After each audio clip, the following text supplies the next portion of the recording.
Hello साथियों, नमस्कार। कैसे हैं आप सभी लोग? उम्मीद करते हैं आप सभी लोग बढ़िया होंगे, मस्त होंगे, स्वस्थ होंगे। तो चलिए आज के सेशन में आप सभी लोगों का बहुत बहुत स्वागत है। आज हम लोग वीकली करंट अफेयर पढ़ेंगे उत्तर प्रदेश का, जो 20 जुलाई से लेके 26 जुलाई तक कवर करेगा। ठीक है, तो इसको हम पढ़ेंगे। तो देख लेते हैं कि कौन कौन से टॉपिक्स हैं और अच्छे से विस्तार से हम इन टॉपिक्स को पढ़ते हैं। लेकिन कई बार आप पूछते हो कि सर ये जो भी हमारी पीडीएफ है वो कहाँ मिलेगी? ये हमारा टेलीग्राम ग्रुप है, तो पीडीएफ आपको यहाँ मिलेगी। ठीक है, ये हमारा इंस्टाग्राम है, आप इस पर भी हम मुझे ज्वाइन कर सकते हैं। ये हमारा लिंक्डइन है, आप इसको भी मुझे ज्वाइन कर सकते हैं। तो चलो एक एक टॉपिक को हम देखते हैं। तो आपको पता होना चाहिए कि उत्तर प्रदेश सरकार ने कौशल विकास को बढ़ावा देने के लिए दो ऐसे डिजिटल प्लेटफॉर्म लॉन्च किए। उनका नाम है, एक का नाम है कौशल सेतु और दूसरे का नाम है कौशल सारथी। तो आप इस प्लेटफॉर्म पर जाके, कौशल सारथी प्लेटफॉर्म पर जाके ये पता लगा सकते हो कि कौन कौन सी उत्तर प्रदेश में कंपनीज हैं जो हमें स्किल डेवलपमेंट करा रही हैं, अपॉर्चुनिटी दे रही हैं, जॉब की अपॉर्चुनिटी दे रही हैं। ऐसी कौशल सेतु पर आपको सही जानकारी मिलेगी। तो आप देखोगे उत्तर प्रदेश सरकार स्किल डेवलपमेंट के लिए ये इनिशिएटिव्स लिया है, इन पोर्टल्स को लॉन्च किया है। तो ये आप जीएस 2 में भी आप लिख सकते हो, मेंस में समझ गए। जीएस 3 में भी लिख सकते हो कि उत्तर प्रदेश सरकार अपने स्किल डेवलपमेंट के लिए क्या काम कर रहा है। और ये उत्तर प्रदेश सरकार ने वर्ल्ड यूथ स्किल डे पर ये लॉन्च किया है। अब बोलोगे sir world youth skill day कब मनाया जाता है? 15 जुलाई को। तो ये भी आपका क्वेश्चन बन सकता है प्रीलिम्स में। क्वेश्चन बन सकता है कि वर्ल्ड यूथ स्किल डे का नाम बताओ। वर्ल्ड यूथ स्किल डे कब मनाया जाता है? तो 15 जुलाई को मनाया जाता है। समझ गए। और ये भी क्वेश्चन बन सकता है कि कौशल सारथी और कौशल सेतु स्किल डेवलपमेंट के लिए किस राज्य ने इनको स्टार्ट किया है? तो उत्तर प्रदेश सरकार ने स्टार्ट किया है। अब देख लेते हैं कि उत्तर प्रदेश सरकार ने एक मिशन स्टार्ट किया था, उत्तर प्रदेश कौशल विकास मिशन।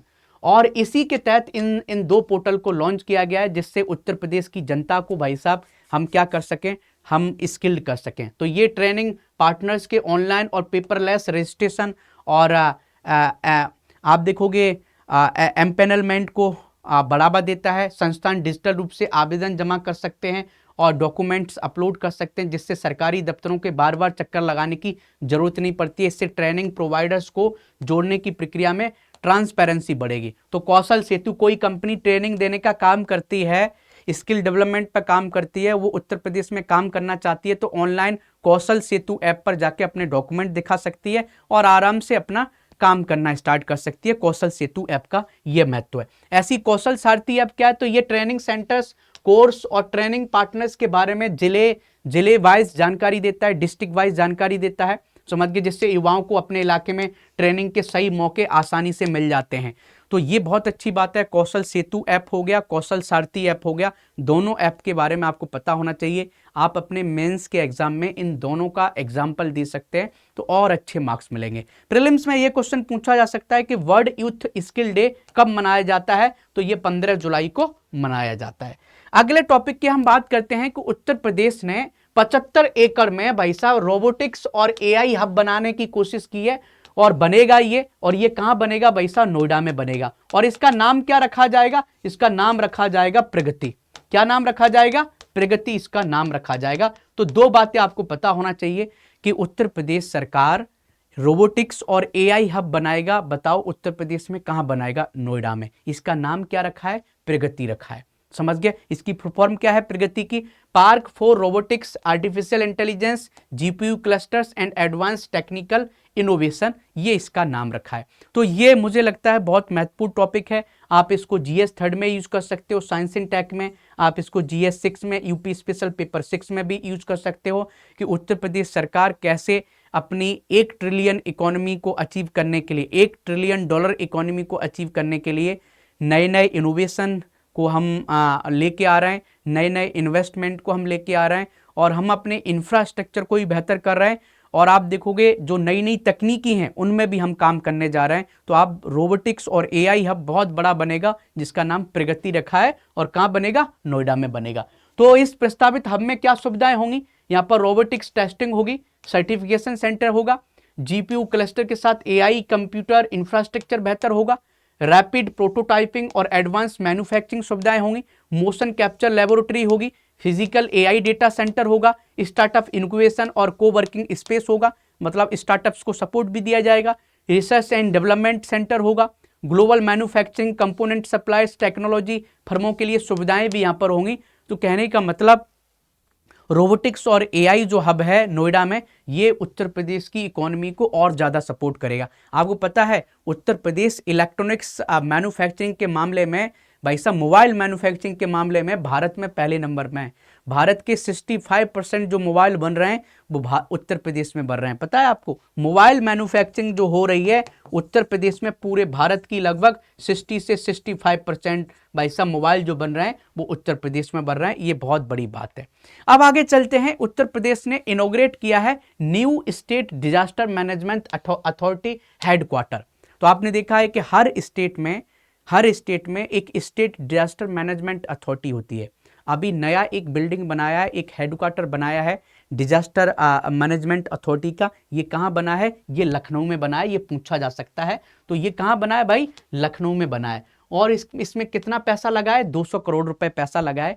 तो ये आपको पता होना चाहिए कि Uttar Pradesh state disaster management authority का हेडक्वार्टर कहाँ बना है? लखनऊ में। कितना पैसा लगा है? 200 करोड़। तो ये बिल्डिंग बहुत स्मार्ट बिल्डिंग है। इसका योगी जी ने इसका उद्घाटन भी किया है।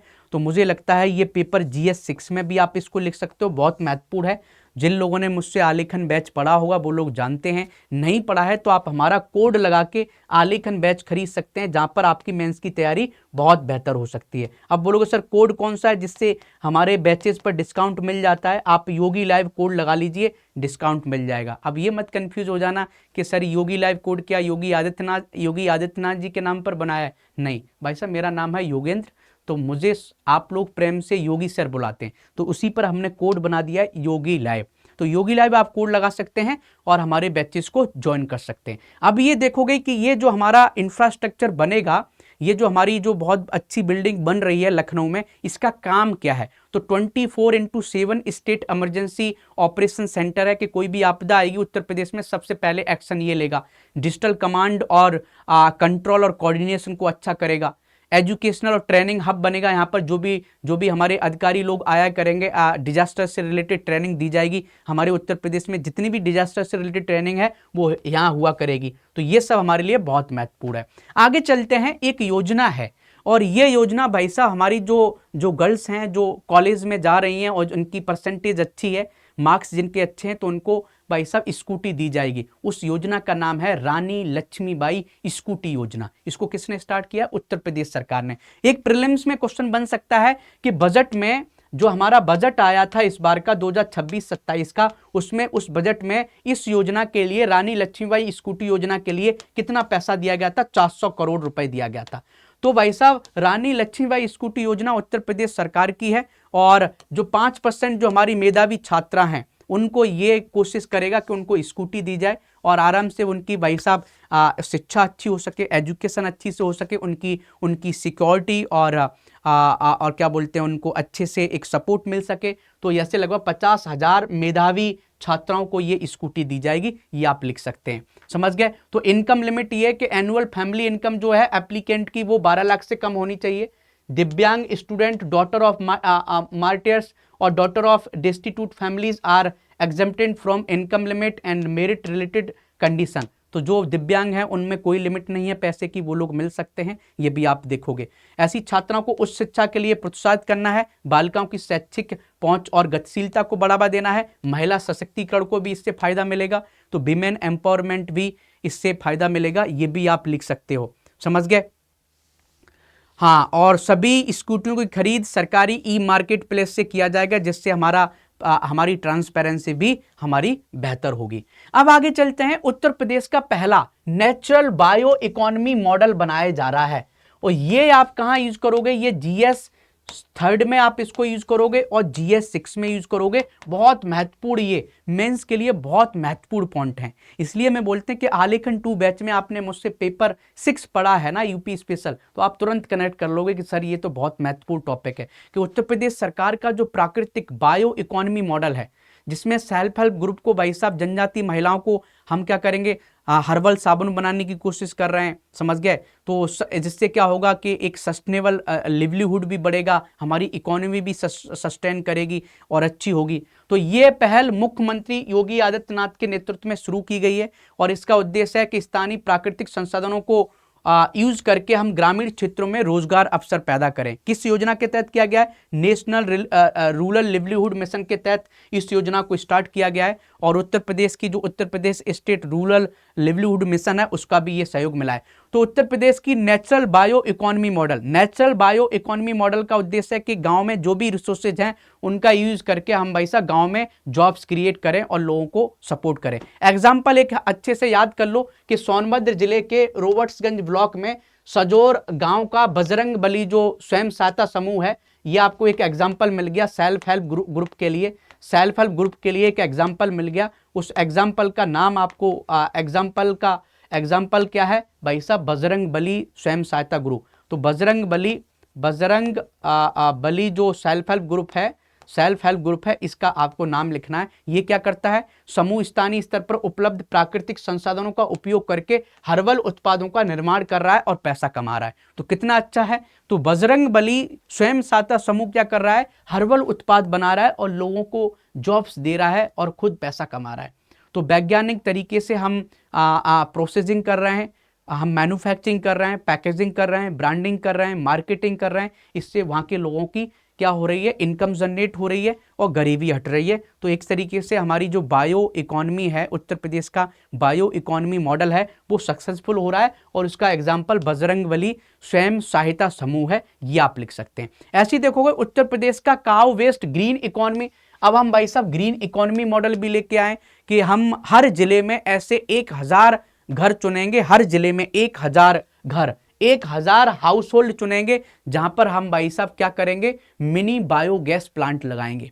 मिनी बायोगैस प्लांट लगाने से क्या होगा कि गोबर जो डाला जाता है वहां से क्या बनेगी? बायोगैस बनेगी और उस बायोगैस से हमारी एनर्जी सिक्योरिटी बेहतर होगी, समझ गए। तो आप देखोगे प्रदेश के सभी जिलों में fixed and portable mini biogas plant लगाए जाएंगे। आईआईटी दिल्ली इसमें सपोर्ट करेगा, ये पॉइंट आप याद कर सकते हो। Rural resource and energy hub के रूप में विकसित किया जाएगा गौशालाओं को।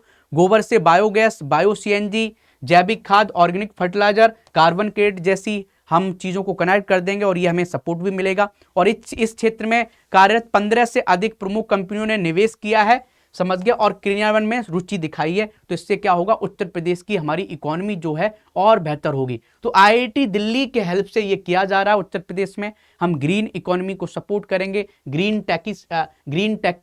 टेक्नीशियन भी इसमें हम सपोर्ट करेंगे, ये भी आप लिख सकते हो। सेल्फ हेल्प ग्रुप भी इसमें पैसा कमाएंगे। इससे क्या होगी? घरेलू ईंधन के रूप में बायोगैस का उपयोग किया जाएगा तो एलपीजी सिलेंडर की निर्भरता कम होगी और हमारा इंपोर्ट बिल कम आएगा। हमें भाई साहब सऊदी अरबिया से, कतर से या ईरान, इराक से भाई साहब हमें फिर गैस मंगाने की ज़्यादा ज़रूरत नहीं पड़ेगी। बायोगैस प्लांट से प्राप्त जो स्लरी है उसको हम जैविक खाद में बदल देंगे। प्राकृतिक एवं जैविक खेती को बढ़ावा मिलेगा, स्वच्छ ऊर्जा को बढ़ावा मिलेगा, ऊर्जा आत्मनिर्भरता हमारी बढ़ेगी कि एनर्जी सेल्फ रिलायंट भी हम होंगे। तो ये इसके पॉजिटिव पॉइंट हैं, ये सब लिख सकते हैं। ऐसे ही आप देखोगे उत्तर प्रदेश सरकार ने टॉप किया है अपार आईडी क्रिएशन। अब अपार क्या है सर? ये तो automated permanent academic account registry. तो ये एक तरीके स्टूडेंट के लिए एक आईडी बनाई गई है, समझ गए, जो स्कूली शिक्षा और उस उच्च शिक्षा में काम करती है। अपार आईडी, अपार आईडी के लाभ क्या है? स्कूल या कॉलेज बदलने में सुविधा होगी, उच्च शिक्षा में प्रवेश प्रक्रिया आसान होगी, स्कॉलरशिप भी आपको आसानी से मिल जाएगी, रोजगार सृजन में, रोजगार में भी एम्प्लॉयमेंट करने में आपको बहुत ज़्यादा फायदा होगी। फर्जी आप शैक्षणिक दस्तावेज नहीं बना पाओगे, आजीवन डिजिटल एकेडमिक रिकॉर्ड होगा आपकी, वहाँ पर आपकी पूरी 10th की मार्कशीट, 12th की मार्कशीट, सब कुछ यहाँ पर अपार आईडी के थ्रू आप क्रिएट कर सकते हो। तो मुझे लगता है कि डिजिटल ट्रांसफॉर्मेशन हो रहा है हमारे एजुकेशन सिस्टम का, कि एजुकेशन को डिजिटल फॉर्मेट में क्रिएट किया जा रहा है। एक अपार आईडी है कि स्टूडेंट की एक आईडी बन जाएगी, हर स्टूडेंट का सब डेटा पता रहेगा। इससे क्या है? फ्रॉड जो स्टूडेंट्स हैं, समझ गए, फर्जी जो डिग्री दी जाती हैं वो कम हो जाएंगी। ये सब लिख सकते हो। ऐसी नेक्स्ट पॉइंट हमारा बहुत इंटरेस्टिंग है, आप इसको जरूर याद करें और मुझे लगता है इस पर क्वेश्चन भी पूछा जा सकता है कि सबरी कैंटीन स्कीम, ये उत्तर प्रदेश सरकार ने इसको स्टार्ट किया है, सबरी कैंटीन स्कीम। तो बताओ ये क्या है, इसका उद्देश्य क्या है इस स्कीम का। तो उत्तर प्रदेश सरकार ने कृषि मंडियों में आने वाली किसानों, श्रमिकों, पल्लेदारों और आड़तियों को कम कीमत पर ताजा फल, स्वच्छ पौष्टिक भोजन देने के लिए भाई साहब मंडी में एक सबरी कैंटीन बनाई है। तो सबरी कैंटीन का उद्देश्य क्या है, किसानों को मंडी में लंबे समय तक रुकने के दौरान भोजन की सुविधा मिलेगी, श्रमिकों को, पल्लेदारों को कम लागत पर पौष्टिक भोजन मिलेगा, स्वयं सहायता समूह के लिए आय एवं रोजगार के नए सृजन होंगे, मंडियों में श्रमिक कल्याण और उत्पादकता में वृद्धि होगी। पहले क्या होता था कि बेचारा कोई किसान है, सामान बेचने गया है मंडी में और बेचारा भूखा बैठा है, उसे खाना ही नहीं मिल रहा है तो बहुत महंगा मिल रहा है। लेकिन यहाँ पर भाई साहब सबरी जो कैंटीन है, सबरी कैंटीन में वो आराम से एक रेट होगा, उस रेट पर उसको खाना मिलेगा। अब वो अलग बात है कैसे इंप्लीमेंट होगा, कहीं करप्शन हो गया तो यहाँ पर भी उल्टा सीधा खाना बांटा जाएगा। वही बात है, हर जगह तो यही चल रहा है, कोई अच्छी स्कीम आती है उसको इंप्लीमेंट ही नहीं कर पाते हैं। लेकिन प्रीलिम्स में भाई साहब ये याद रखना है कि सबरी कैंटीन का उद्देश्य क्या है कि मंडी में किसानों को सही खाना देना, ये इसका उद्देश्य है। तो दोस्तों आज का हमारा करंट अफेयर कंप्लीट हो गया है। जो वीकली करंट अफेयर था, जो उत्तर प्रदेश से रिलेटेड था, हमने कंप्लीट कर दिया है। आप हमारे ऑफलाइन टेस्ट को देना चाहते हैं तो आप ज्वाइन कर सकते हैं और प्रयागराज में पहला टेस्ट दे सकते हैं। तो ये आप ज्वाइन कर लीजिए, रजिस्टर्ड कर लीजिए अच्छे से। और हमारा पहला टेस्ट है, ये फ्री में है, फ्री और ओपन है फॉर ऑल, आप इसको दे सकते हैं। और इस क्लास की पीडीएफ आपको कहाँ मिलेगी, पीडीएफ आप लोग मांगते रहते हैं, यहाँ पर मिलेगी, ये याद कर सकते। दूसरा, हमारा 26 जुलाई से लेके 31 जुलाई तक ऑफर चल रहा है सभी बैचेज पर 60% का ऑफ। आप चाहते हो कि सर मुझे 60% का ऑफ मिले तो कौन सा कूपन कोड यूज करें, तो आप हमारा कोड है योगी लाइव, तो योगी लाइव कूपन कोड आप लगा सकते हैं और हाईएस्ट डिस्काउंट पा सकते हैं। यदि आप कूपन कोड लगाते हैं, आप मुझे टेलीग्राम पर मैसेज करके बताइए कि सर हमने आपका कूपन कोड लगाया है। आपको कभी भी कोई पढ़ाई से रिलेटेड कोई दिक्कत होती है, समस्या होती है, आप टेलीग्राम पर मुझे मैसेज करिए, मैं आपका सपोर्ट करूंगा। और नहीं भी लगाया है तो भी आप मुझे मैसेज कर सकते हैं। कहाँ कर सकते हो आप मुझे मैसेज, टेलीग्राम पर कर सकते हो। टेलीग्राम पर कहाँ मैसेज कर सकते हो, टेलीग्राम पर आप मुझे मैसेज कर सकते हो @IIT BHU 13065078 पर। समझ गए, ये हमारी आईडी है, आप मुझे यहाँ मैसेज कर सकते हो। ठीक है जी। तो इस तरीके से आज की क्लास आंसर राइटिंग करते तो यहाँ पर आप भेज दीजिए। और हमारे यूपीपीसीएस स्टडी IQ को भी ज्वाइन कर सकते हैं। कोड हमने बता दिया, चाहे आप बुक खरीदो, चाहे बैच खरीदो, कोई भी, चाहे यूपीएससी का बैच खरीदो, हर जगह ये कोड लग जाता है, आप इसको लगा सकते हैं। ठीक है, तो आज की हमारी क्लास यही खत्म होती है। जैसा हम बोलते हैं कि जिंदगी का सत्य है भाई साहब मृत्यु, तो इसलिए मजे में रहा करो। और आपके सिलेक्शन का सत्य है भाई साहब किताबें और पढ़ाई। और तो भ्रम है, तो जब भी भ्रम होता है किताबें उठा लिया करो। थैंक यू, जय हिंद, जय भारत।